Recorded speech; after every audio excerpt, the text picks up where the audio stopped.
Atos, capítulo 17. Pegando a estrada para o sul, através de Anfípolis e Apolônia, chegaram a Tessalônica, onde havia uma comunidade de judeus. Paulo dirigiu-se à sinagoga como sempre fazia quando chegava a uma cidade, e por 3 sábados seguidos ensinou as Escrituras ao povo. Explicou a eles vários textos, de modo que finalmente entenderam o que tinham lido a vida toda, que o Messias tinha de ser morto e ressuscitado dos mortos, não havia alternativa, e que esse Jesus que apresento é o Messias. Alguns se convenceram e se uniram a Paulo e Silas, entre eles muitos gregos que criam no Deus único e um número considerável de mulheres da aristocracia. Mas os judeus de linha dura ficaram furiosos com as conversões. Loucos de inveja, reuniram um grupo de arruaceiros e uma turba terrível, aterrorizando a cidade, avançaram contra Paulo e Silas. Eles invadiram a casa de Jason, pensando que Paulo e Silas estavam hospedados ali. Como não os encontraram, agarraram Jason e seus amigos e os arrastaram à presença das autoridades da cidade, gritando como loucos. Esta gente quase destruiu o mundo e agora está aqui, na porta da nossa casa, atacando tudo a que damos valor. E Jason os está escondendo. Estes vira-casacas e traidores dizem que Jesus é rei e que César não é nada. As autoridades da cidade e a multidão ficaram alarmados com o que ouviram. Assim, impuseram uma fiança pesada sobre Jason e depois o libertaram, enquanto investigavam as acusações. Naquela noite, no meio da escuridão, os amigos de Paulo e Silas os tiraram da cidade. Eles foram enviados a Bereia, onde mais uma vez se misturaram à comunidade judaica. Ali, os judeus receberam a mensagem de Paulo com entusiasmo e se encontravam com ele diariamente, examinando as Escrituras para ver se elas davam mesmo apoio ao que ele dizia. Foi muito melhor do que em Tessalônica. Muitos deles passaram a crer, e entre eles alguns gregos proeminentes da comunidade, mulheres e homens de influência. Mas não demorou muito e os judeus, linha dura de Tessalônica, souberam que Paulo estava pregando outra vez a palavra de Deus, agora em Bereia. Não perderam tempo, correram para lá e trataram logo de incitar a multidão contra eles. Com a ajuda dos amigos, Paulo tomou um navio e escapou pelo mar. Silas e Timóteo ficaram ali. Os homens que ajudaram Paulo a fugir levaram-no para Atenas e o deixaram ali. Paulo enviou por eles uma mensagem a Silas e Timóteo: venham assim que puderem. Enquanto aguardava Silas e Timóteo em Atenas, Paulo ficava cada vez mais irritado com todos aqueles ídolos do lugar. A cidade só tinha ídolos.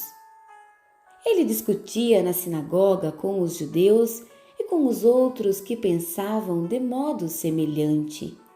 Todos os dias saía às ruas e discutia o assunto como podia.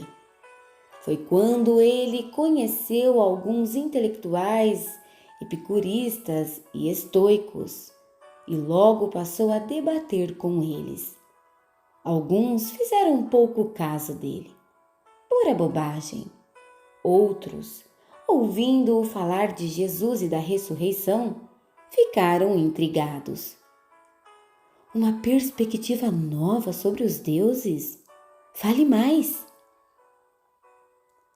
Os intelectuais combinaram uma apresentação pública no Aerópago, onde havia um pouco mais de tranquilidade. Disseram: Isso é novidade para nós. Nunca ouvimos falar nada semelhante. De onde você tirou tudo isso? Explique-nos. Queremos entender. O centro de Atenas era um lugar ideal para novidades. Havia sempre pessoas circulando ali, naturais do lugar e gente de fora, ansiosos pela última novidade.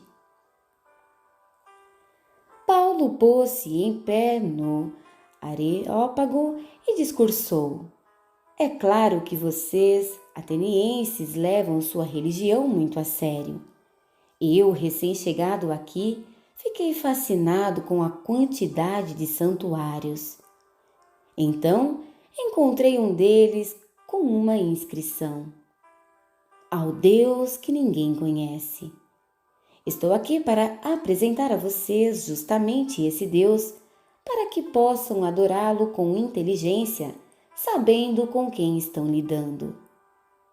O Deus que fez o mundo e tudo o que está nele, o Senhor dos céus e da terra, não vive em santuários feitos sob medida, nem precisa que a raça humana se desgaste por causa dele, como se ele não pudesse tomar conta de si mesmo. Ele fez as criaturas, nenhuma criatura o fez. Começando do nada, ele fez toda a raça humana e criou a terra habitável, com muito espaço e tempo para uma vida em que pudéssemos buscar Deus e que, em vez de ficar tateando na escuridão, pudéssemos de fato encontrá-lo. Ele não brinca de esconde-esconde conosco. Ele não está num lugar remoto, está bem próximo. Vivemos e nos movemos nele, não podemos escapar dele. Tanto é que um dos poetas de vocês disse com razão: somos criados por Deus. Bem, se somos criados por Deus, não faz sentido pensar que podemos contratar um artista para esculpir Deus numa pedra para nós, não é? Deus até agora não levou isso em conta, pois vocês não conheciam muita coisa. Mas esse tempo passou. O desconhecido é agora conhecido e está pedindo uma mudança radical de vida. Ele estabeleceu um dia em que toda a raça humana será julgada e tudo será acertado. Também já indicou o juiz, confirmando-o diante de todos quando o ressuscitou dos mortos.